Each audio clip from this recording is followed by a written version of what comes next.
मी अलकनंदा चोपडे, नूतन भारत विद्यालय अभ्यंकरनगर नागपूर। आज आपण बघा की प्राण्यांचे वर्गीकरण, क्लासिफिकेशन ऑफ ॲनिमल्स हा धडा आपण आज शिकणार आहोत। याआधी बघा आपण 9व्या वर्गामध्ये क्लासिफिकेशन ऑफ प्लांट्स बघितलं, वनस्पतींचे वर्गीकरण। या वनस्पतींच्या वर्गीकरणामध्ये आपण असं शिकलो होतो की बघा त्यांचे दोन गट केले होते, सपुष्प वनस्पती आणि अपुष्प वनस्पती, flowering plants and non flowering plants. त्याप्रमाणे आपण त्याचं वर्गीकरण शिकलेलो होतो। आज आपल्याला बघा प्राण्यांचे वर्गीकरण शिकताना परत त्यांचे दोन गट केलेले आहेत, व्हर्टिब्रेट्स आणि नॉन व्हर्टिब्रेट्स, समपृष्ठरज्जू प्राणी आणि असमपृष्ठरज्जू प्राणी। आणि याच्यावरून आता आपल्याला तक्ता पण सजीवांचा शिकायचा आहे। आता बघा आपल्याला हा जो तक्ता शिकायचा आहे सजीवांचा, living organism, flow of chart. आता बघा याच्यामध्ये दोन भाग केलेले आहेत सजीवांचे, आदि केंद्रकी आणि दृश्य केंद्रकी। आता आदि केंद्रकी म्हणजे ज्याला केंद्रक स्पष्ट दिसत नाही असे सजीव, आणि दृश्य केंद्रकी मध्ये केंद्रक स्पष्ट दिसतात असे सजीव। आता बघा की आदि केंद्रकी मध्ये मोनेरा पहिला गट केलेला आहे। मोनेरा मध्ये सगळ्या प्रकारच्या जीवाणूंचा अभ्यास म्हणजे बॅक्टेरिया, सगळ्या बॅक्टेरियांचा अभ्यास मोनेरा मध्ये आहे। म्हणजे सगळे बॅक्टेरिया जे आहे त्यांचा समावेश मोनेरा गटामध्ये केलेला आहे। आता बघा की याच्यामध्ये दोन प्रकारचे गट केलेले आहेत दृश्य केंद्रकीमध्ये। दृश्य केंद्रकीमध्ये एकपेशीय सजीव आणि बहुपेशीय सजीव। आता एकपेशीय सजीवामध्ये की ज्यांचं शरीर एकाच पेशींपासून बनलेलं आहे, ज्यांचं शरीर एकाच पेशींपासून बनलेलं आहे ते एकपेशीय सजीव, आणि ज्यांचं शरीर अनेक पेशींपासून आहे ते बहुपेशीय सजीव। आता एकपेशीय सजीवामध्ये प्रोटिस्टा ही सृष्टी आहे, ते प्रोटिस्टा। आता बघा की बहुपेशीय मध्ये दोन प्रकार केलेले आहे की एक बघा वनस्पती आणि दुसरा प्राणी वर्ग, वनस्पती वर्ग।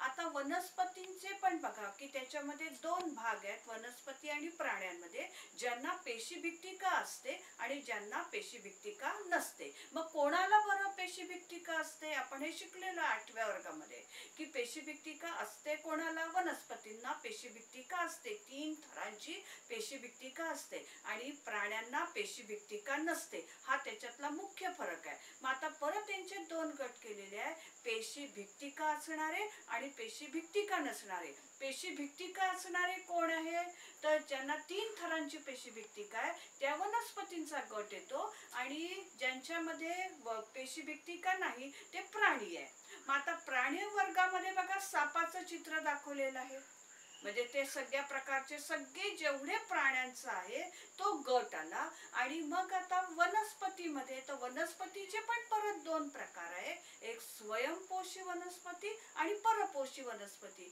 की स्वयंपोषी म्हणजे ती काय करते, स्वतःचं अन्न स्वतः तयार करते, म्हणजे ती प्रकाश संश्लेषण करते। म्हणजे हिरव्या वनस्पती प्रकाश संश्लेषण करताना कशाने त्या प्रकाश संश्लेषण करतात की वातावरणामधला सूर्य म्हणजे सूर्य आहे, सूर्यप्रकाश, आणि त्यांचा रंग हिरवा आहे म्हणजे हरितद्रव्य। सूर्यप्रकाश आणि हरितद्रव्य यांच्या मदतीने वातावरणातील कार्बन डायऑक्साईड, मुळाद्वारे शोषण केलेलं पाणी यांच्यामध्ये रासायनिक अभिक्रिया होते आणि ग्लुकोज सारखा अन्नघटक तयार होतो आणि वातावरणामध्ये ऑक्सिजन जातो। म्हणजे ह्या सगळ्या कोण झाल्या, स्वयंपोषी वनस्पती, त्यांच्यावर आपण सगळे अवलंबून आहे। हे पण आपण 9व्या वर्गामध्ये शिकलेलं आहे की आपण सगळे जण कोणावर अवलंबून आहे, वनस्पतींवर। म्हणून वनस्पतींना काय म्हणतात, उत्पादक असं म्हणतात। आणि मग बघा की काही परपोषी आहेत।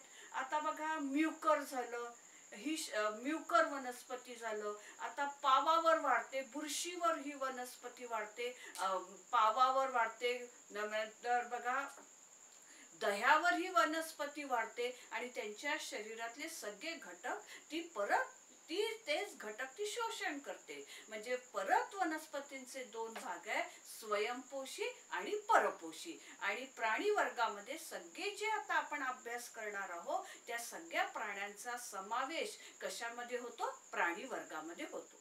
आपल्याला बघा आता प्राणी वर्गीकरणाचा इतिहास, प्राण्यांचे वर्गीकरण कोणत्या पद्धतीने बदलत गेलं, उत्क्रांती होत गेली आणि उत्क्रांती होत गेल्यानंतर प्राण्यांचा वर्गीकरणाचा इतिहास कसा बदलत गेला हे आता आपल्याला बघायचं आहे.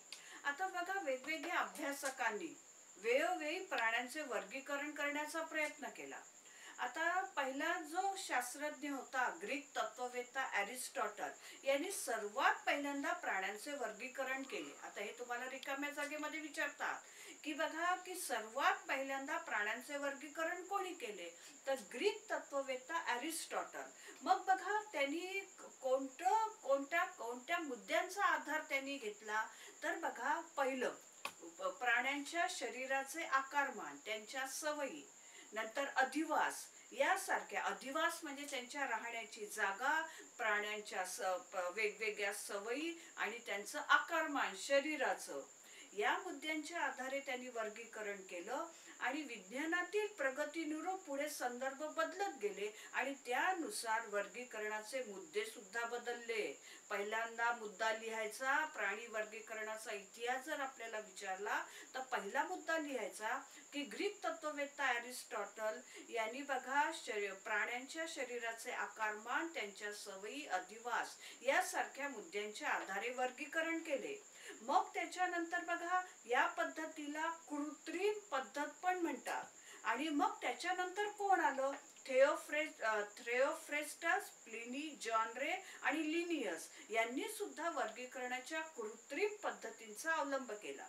मग बघा त्यांनी काय केलं की त्यांनी वर्गीकरणाची नैसर्गिक पद्धती, सजीवांचे शरीर रचनेविषयीचे गुणधर्म, त्यांच्या पेशी, गुणसूत्र, जैव रासायनिक गुणधर्म यासारख्या मुद्द्यांवर आधारित त्यांनी आपलं वर्गीकरण केलं. त्यानंतर बघा उत्क्रांतीवादावर आधारित असलेली वर्गीकरण पद्धत अंमलात आणली गेली. डॉवेस्की आणि मेयर यांनी या पद्धतीचा अवलंब करून प्राण्यांचे वर्गीकरण केले. अलीकडच्या काळामध्ये कॉल ब्रुज यांनी सुद्धा प्राण्यांचे वर्गीकरण केलेले आहे. आता आपल्याला वर्गीकरण कशाला म्हणायचं, प्राण्यांचे वर्गीकरण. आता बघा जगामध्ये प्रचंड संख्येने प्राणी आहेत. एक प्राणी दुसऱ्या प्राण्यासारखा नाही, त्यांच्यामध्ये विविधता आहे. काही बघा आता तुम्ही सगळेजण आपण बघतो की काही प्राणी अळीच्या रूपामध्ये राहतात, काही सूक्ष्म काय आहे की जे आपल्याला डोळ्यांनी दिसत नाही. कितीतरी पक्षी आपण बघतो की ते हवेमध्ये उडतात. सापासारखे प्राणी बघा, सरपटणारे प्राणी आहे, सस्तन प्राणी आहे, पक्षी वर्ग आहे, उभयचर आहे, काही मासे, कितीतरी प्रकारचे मासे आहेत. अशा सगळ्या प्राण्यांचा, आता काही प्राणी बघा जमिनीवर राहतात, काही प्राणी पाण्यामध्ये वाढतात, काही गवताळ प्रदेशामध्ये राहतात.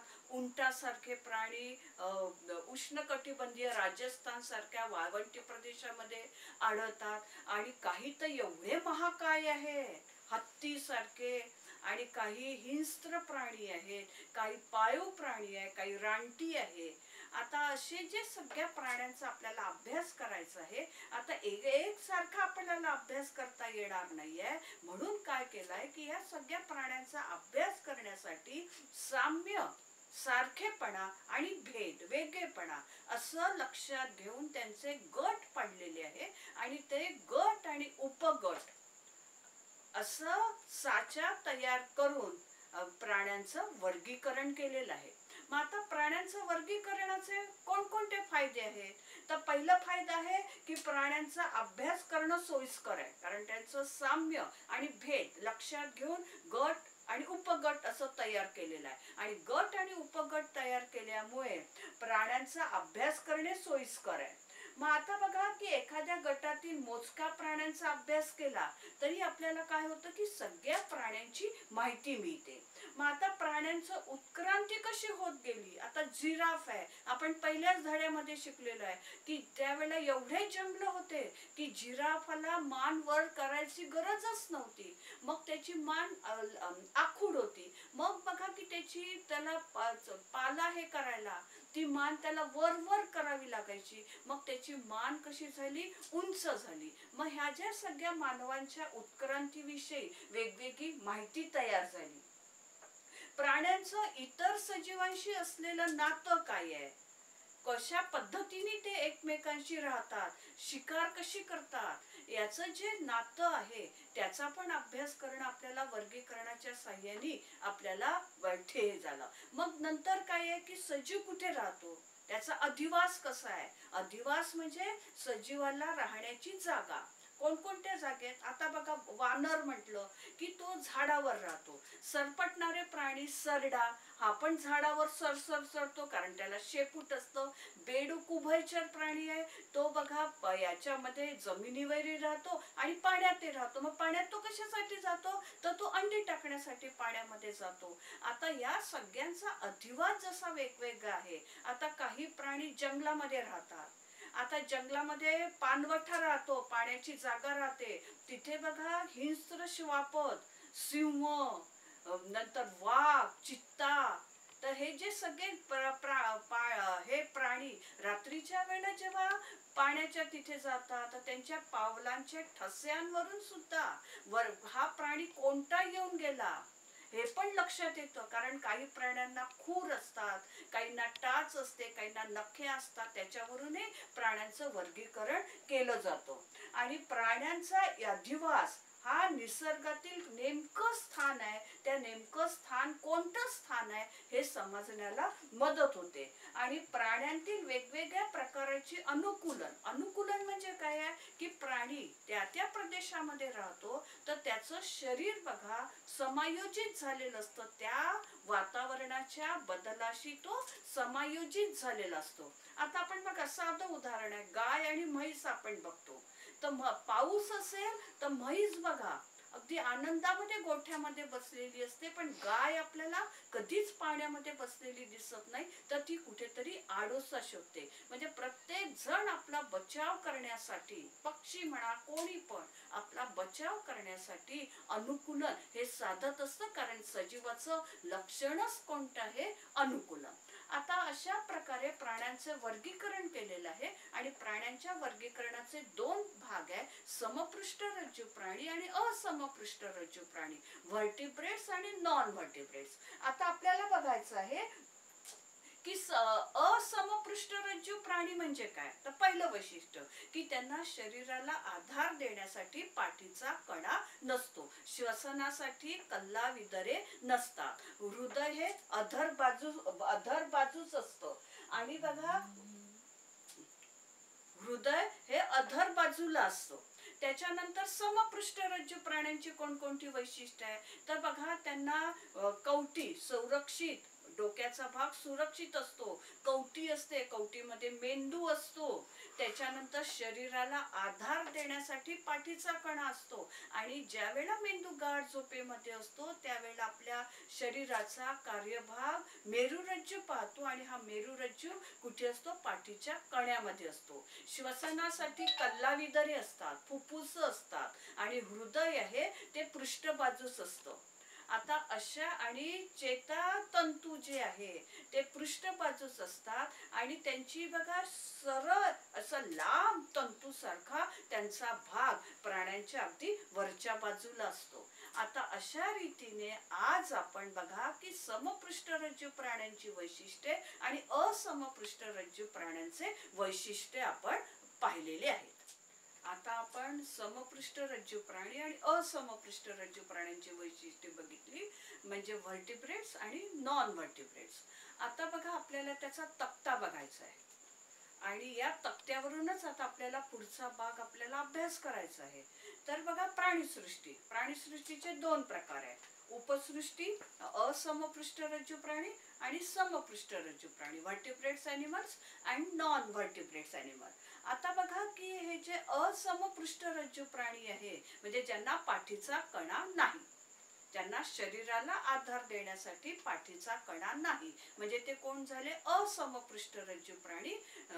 आता बघा की यांचे संघ आहे, त्याचा आता आपल्याला अभ्यास करायचा. आदिजीव, सगळ्यात पहिल्यांदा की ज्या वेळेला बघा सगळ्यात पहिल्यांदा जीव जेव्हा जन्माला आला की उत्क्रांती झाली, सगळ्यात पहिल्यांदा पाण्यामध्ये एक पेशीय प्राणी दिसायला लागला, आणि त्या एक पेशीय प्राण्यांचं नाव काय ठेवलं, आदिजीव, सगळ्यात पहिल्यांदा जन्माला आलेला. मग तो कोण आहे, तो अमिबा.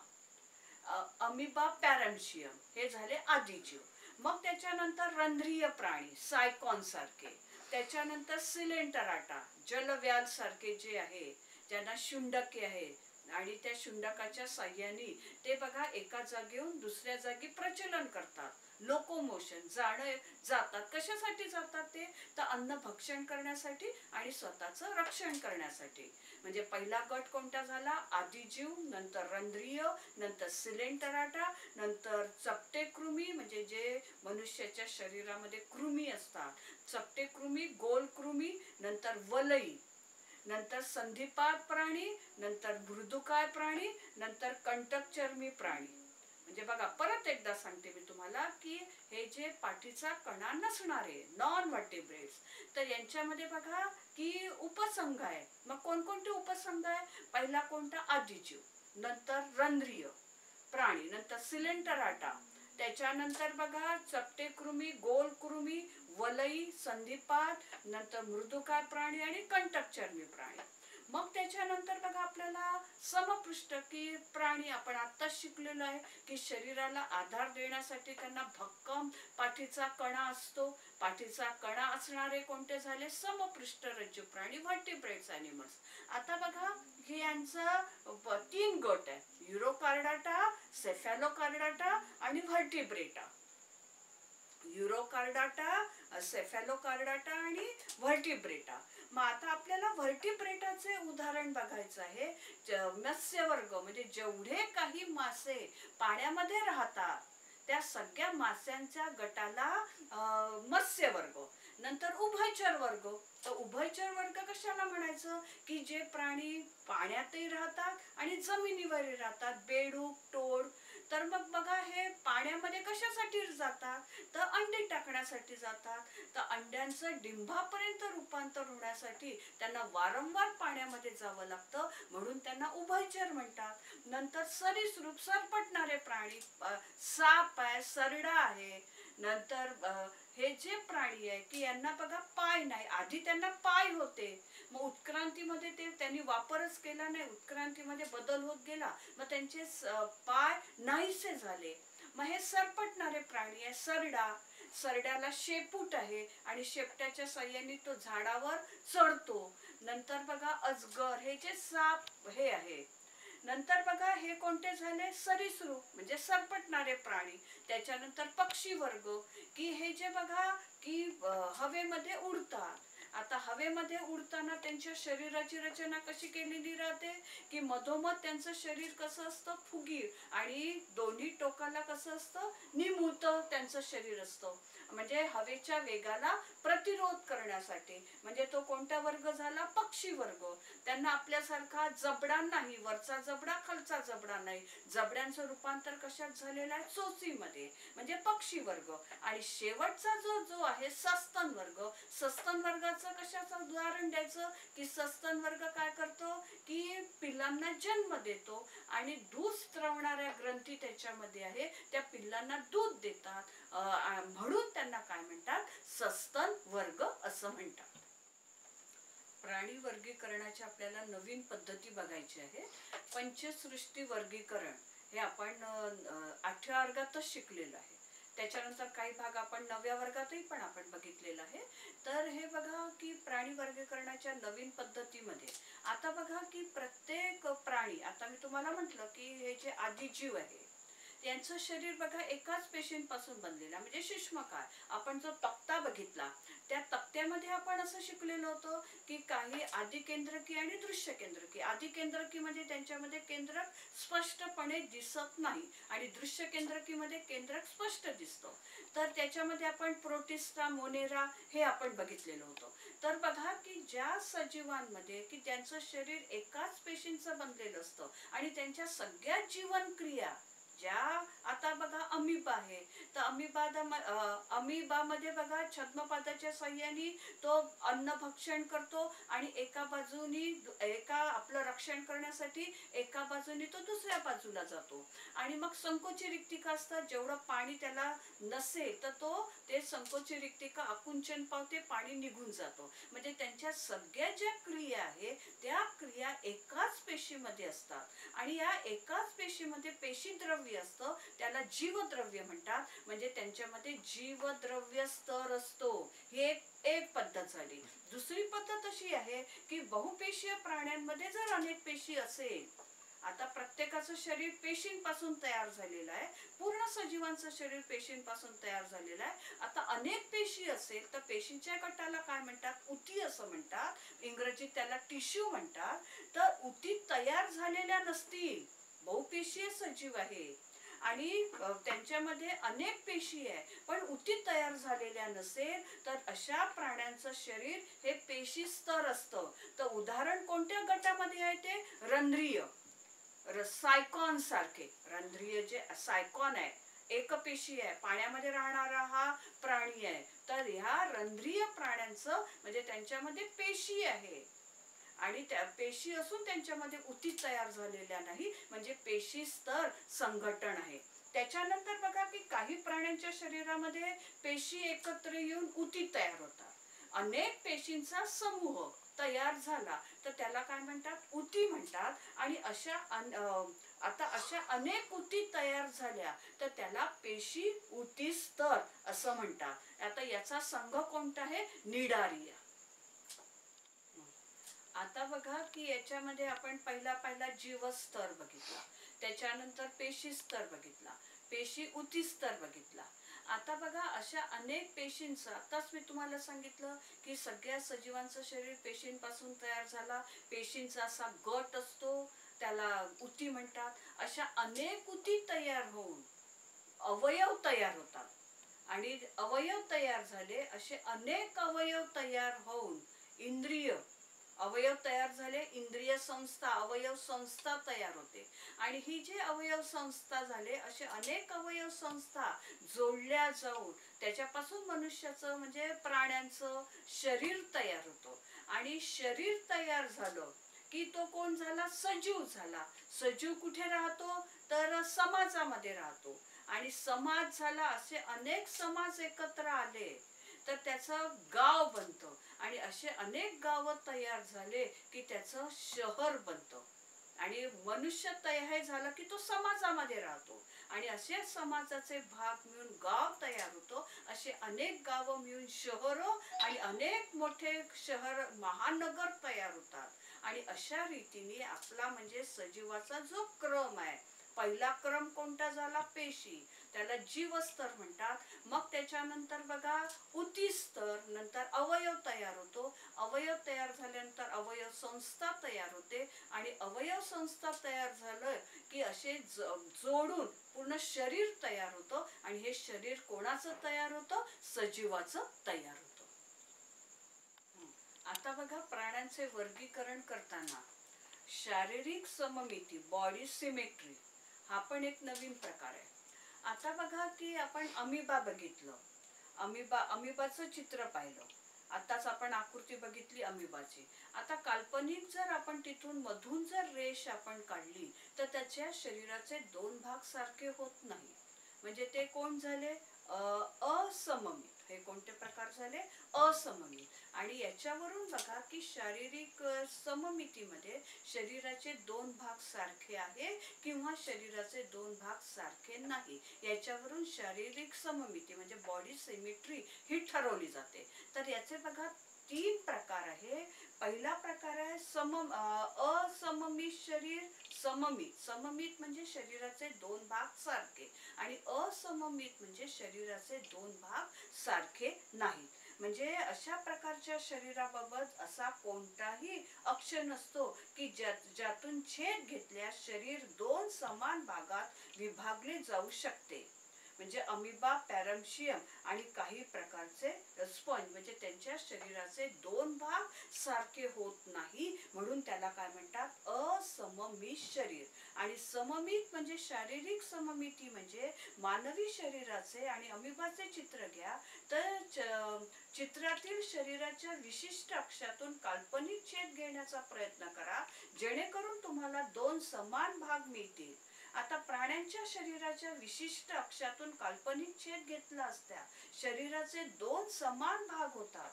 आता आता बघा आपल्या शरीराचे जर दोन भाग केले, मधून जर दोन भाग केले, आता आपल्या शरीरामध्ये दोन भाग आहेत, डावा आणि उजवा. तर दोन्ही भाग मधून जर छेद दिला तर शरीराचे दोन्ही भाग कसे होतात, सारखे होतात. तर त्याला म्हणतात शारीरिक सममिती. तसंच मासा बघा, केळीचं पान बघा, केळीच्या पानाला मध्यशीर असते, मोठी मध्यशीर असते. तिथून जर तिचे आपण पलटवलं, दोन भाग सारखे केले तर दोन भाग कसे होतात, सारखे होतात. तर त्याला म्हणायचं शारीरिक सममिती. आणि आपण जलव्याल बघितला, अमिबा बघितला, पॅरामेशियम, तर त्याच्या अक्षातून जर काल्पनिक छेद काढला तर शरीराचे दोन्ही भाग सारखे होत नाही. तर त्याला म्हणतात असममित शरीर. आता आपल्याला बघायचं आहे की आपण बघितलं सममित, सिमेट्रिकल आणि असिमेट्रिकल. आता याच्यामध्ये आपल्याला बघायचं आहे अरीय सममिती, रेडियल सिमेट्री.